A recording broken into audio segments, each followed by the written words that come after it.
अस्सलाम वालेकुम वरहमतुल्लाहि वबरकातुहू। अज़ीज़ दोस्तों, साथियों,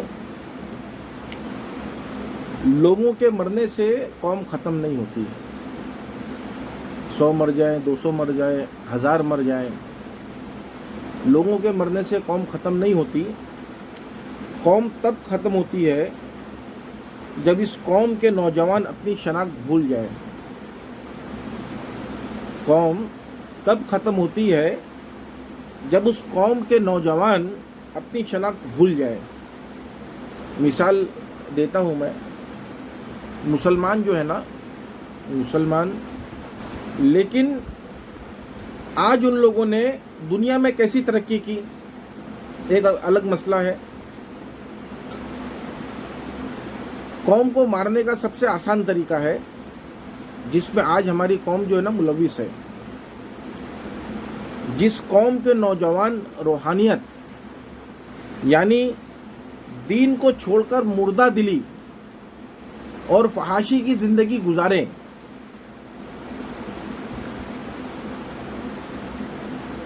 जिस कौम के नौजवान रूहानियत यानी दीन को छोड़कर मुर्दा दिली और फहाशी की ज़िंदगी गुजारने पर उतर जाएं, वो कौम बिगर लड़े हार जाती है। जो आजकल हालात हैं हमारे भारत के अंदर, जब इलेक्शन आता है तो तख्ते मश्क पे मुसलमान का फ़ौरन इस्तेमाल करना शुरू हो जाते हैं। कहीं पे ये लिंचिंग होती, कभी वो लिंचिंग होती है, कभी फसादात हो जाएंगे। इससे मुसलमान कौम ख़त्म नहीं होगी, ये बात ध्यान रख लीजिए। जो अभी इलेक्शन के टाइम पे भी आपको इसी दंगे, फसाद, लिंचिंग और पता नहीं किस किस नाम से डराएंगे, इससे डरने और घबराने की ज़रूरत नहीं है। मुसलमान तबाह कैसे हो रहा है, मैं आपको एक मिसाल दे रहा हूँ। मैं वीडियो बहुत छोटा करके ख़त्म कर रहा हूँ बात अपनी। कल जौहर इस्लाम होटल के करीब में, जो मदनपुरा से राइट साइड घूमते हम लोग साकली स्ट्रीट पे, नौजवान हमारा जो है वो लूडो खेल रहा है मोबाइल पे, हाथ में चाय के गिलास। एकदम सीरियस मामला है, किसको हराना है, कौन सी गोटी मारना है, क्या करना है। ऐसे बहुत सारे खेल मुसलमान मोबाइल पे खेल रहा है। और मतलब वो तो बड़े थोड़े हो गए हैं ना, उनके भी कुछ बच्चे होंगे, आगे बढ़ेंगे। तो आप अपने बच्चों को क्या दे रहे हो मोबाइल के अंदर? आप अपने बच्चों को कैसे हिफाजत करोगे? मोबाइल में तो अच्छी अच्छी चीज़ें भी हैं, सब बुरी चीज़ें तो नहीं हैं। आपने क्या, ईमानदारी से बोलिएगा, ये जितने भी हैं ना, जितने भी, मैं सबकी बात कर रहा हूँ, मैं भी उसमें शामिल हूँ। मैं आपको सबसे बाद में अपनी मिसाल दूंगा आपको। कितने लोग हम लोग जो हैं, जो हमने अपने बच्चों को जो इंग्लिश मीडियम भेज रहे हैं, क्योंकि अब ऑप्शन तो बचा नहीं। उर्दू मीडियम ने तो अपना मियार खो दिया, स्टैंडर्ड पढ़ाई का उन्होंने बढ़ाया नहीं। जाहिर सी बात है, जब पढ़ाई का स्टैंडर्ड नहीं होगा तो लोग दूसरी जगह जाएंगे। हमने इंग्लिश मीडियम में अपने बच्चों को डाला, नर्सरी जूनियर से बच्चों के ऊपर किताबों का बोझ डाल दिया, ट्यूशन भी लगाया, और हमने एक खाना पूरी की। अपने बच्चे को एक मदरसे में एक मौलवी साहब घर पे आएंगे, पढ़ाई के चले जाएंगे, बस हमारा काम खत्म। हमने दीन इस्लाम सिखा दिया। इससे दीन इस्लाम आपको आ गया। आपकी जिम्मेदारी है, आप इसको समझिए। आप अपने बच्चों को, आपके हर बच्चों को ये जवाब मालूम होना चाहिए कि आप मुसलमान हैं, आपका मज़हब इस्लाम है। इस्लाम वजूद में कितने साल पहले आया, कैसे आया, हुजूर पाक अलैहिस्सलाम को 40 साल की उम्र में नबूवत किस तरह मिली, उससे पहले की आपकी ज़िंदगी मुबारक क्या थी, नबूवत मिलने के बाद आपकी ज़िंदगी मुबारक क्या थी, हमारी माओं के नाम क्या हैं, सहाबा इकराम के नाम क्या हैं, खुलफाए राशिदीन के नाम क्या हैं, इस्लाम किस तरह पूरी दुनिया में फैला। आप अगर अपने अमल से नई लोगों को ये बात पहुंचाएंगे तो आपको कैसे पता चलेगा? एक तो मोबाइल जो है ना, जलते हुए अंगारे से ज़्यादा खतरनाक है।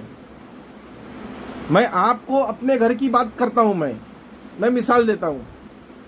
मैं ये बताना जल्दी पसंद नहीं करता। मैं आम लोग, देखो जो मेरे करीब में है, जो मुझे जानते हैं, मेरी वाहवाही बहुत करते हैं इस बारे में। मेरे बच्चों की तारीफ भी करते हैं, लेकिन मैं आपको आज अपने बच्चों की असलियत बताता हूँ। जब मैं इतना उन लोगों पे नजर रखता हूँ और इतना टोकम टाकी करता हूँ, तब उनका ये हाल है, तो आप अपने बच्चों पे क्या कर रहे होंगे आप ये सोचिए। मेरे 2 लड़के अल्हम्दुलिल्लाह हाफिज बने, अल्लाह ताला ने बनाया उनको। एक लड़का आईटी इंजीनियर है, बड़ा अच्छी कंपनी में माशाल्लाह काम कर रहा है। दूसरा लड़का वकालत की पढ़ाई कर रहा है, वकील बन रहा है, 2 साल बाकी है उसकी पढ़ाई में। मैं उनके फजर के उठने से लेकर सोने तक का मैं उनके ऊपर नजर रखता हूँ। ये फजर की अजान हो गई, चलो उठो जल्दी, नमाज जाना है। और तीसरा लड़का 27 पारा अल्लाह ताला ने उसका हिफ्ज कराया है अभी तक। अल्लाह चाहेगा तो इंशाल्लाह ये साल या तो अगले साल उसका हिफ्ज मुकम्मल हो जाएगा। मोबाइल में तुम क्या कर रहे हो? जहां कार्टून लगता है मैं चिल्लाता हूं उनको, जहां देर हो गई मोबाइल चालू है उनका, मैं उनको चिल्लाता हूं। मतलब जो लोग दीन के माहौल के अंदर है उनकी यह हालत है। मुझे डर लगा रहता है बच्चों पे, क्योंकि शैतान जो है ना वो छोड़ेगा नहीं आपको, आखिरी दम तक वो लगा रहेगा आपको। तो जब मैं इतना डरता हूं, मैं इसीलिए लोगों को कहता हूं भाई अपने बच्चों की निगरानी करो, मोबाइल में क्या कर रहे हैं, लड़कियों की निगरानी करो। मैं नहीं बोलता कि वो गलत है या गलत रास्ते पे, आपका डर उनके नजदीक होना चाहिए कि कभी भी मेरे घर से मेरे बाप मेरी माँ कभी भी मोबाइल चेक करेंगे, मोबाइल का लॉक नंबर आपको मालूम होना चाहिए। बहुत नाजुक मामला है, नस्ल बर्बाद हो रही है। आप सोचिए हमारे नौजवान लूडो खेल रहे हैं, ये कर रहे हैं, वो कर रहे हैं, आगे क्या होगा। मेरे घर में लगभग 500 किताबें हैं, अपने बच्चों के लिए जमा किया था। बच्चों में वो शौक पढ़ाई का नहीं आ रहा है, क्या करूं। आप बात को समझिए जो कह रहा हूं मैं आपको। आप समाज जो है ना, समाज को बड़े दायरे से कभी नहीं बदलेगा। हम अपने घर की फिक्र कर लें, आस पास की फिक्र कर लें, अड़ोस पड़ोस की फिक्र कर लें। आज हम लोग गुटखा इतने आसानी से खा रहे हैं, सब हमारे मुसलमान इलाकों में गुटखा मिलता है, मालूम है गलत है। छोटे छोटे बच्चे गुटखा खा रहे हैं, कौन बेचने वाला? बेचने वाला मुसलमान, खाने वाला मुसलमान। तो नस्ल बर्बाद नहीं होगी कि क्या होगा बताइए आप? क्योंकि हमने उसको तो बुरा माना ही नहीं। अरे जब हमारे अच्छे दाढ़ी वाले लोग, मैं जिनको देखता हूं नमाज के पाबंद भी है, सब कुछ है, वो सिगरेट भी पीते हैं ले लेके।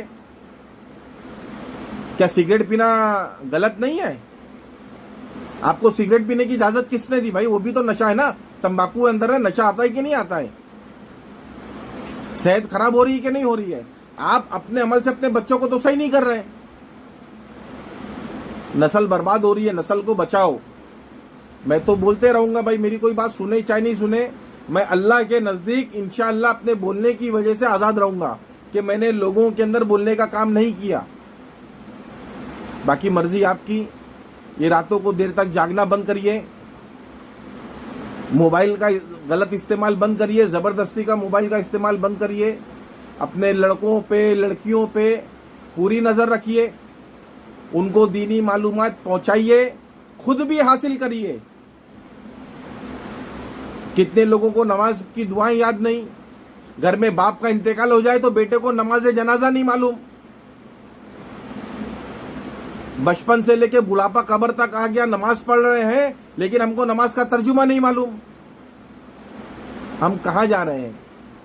हमको कौन बचाएगा? हमको हमारे अमाल बचाएंगे, हुजूर पाक अलैहिस्सलातु वस्सलाम का तरीका बचाएगा। दीन सीखो और सिखाओ। अल्लाह हाफिज़।